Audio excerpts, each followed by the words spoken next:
Amelia और जादुई मग। Amelia एक कॉलेज की छात्रा थी जो अपनी रूममेट के साथ रहती थी। वो बहुत प्यारी और मज़ेदार थी, लेकिन उसकी एक आदत थी, वो अपने खाली मग हर जगह छोड़ देती थी।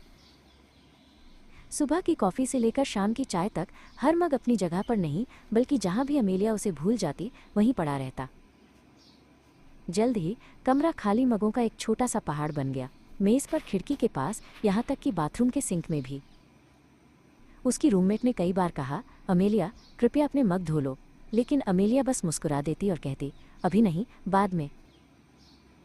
एक रात जब अमेलिया सो रही थी तो सबसे पुराने और सबसे गंदे मग में से एक छोटी चमकीली चीज़ निकली।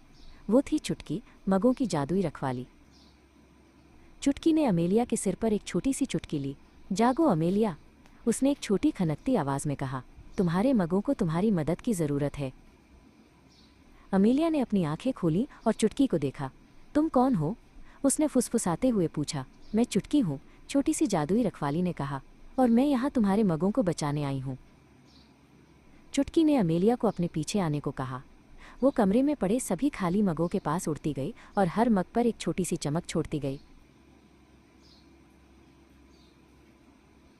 अचानक सभी मग हिलने लगे, कुछ नाचने लगे, कुछ गाने लगे और कुछ तो अमेलिया की ओर लुढ़कने लगे, जैसे कह रहे हों, हमें धो लो, हमें धो लो।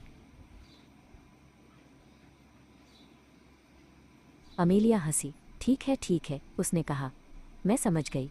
उसने चुटकी को धन्यवाद दिया और फिर अपने सभी मगों को धोना शुरू कर दिया। उस दिन के बाद अमेलिया ने कभी कोई खाली मग नहीं छोड़ा।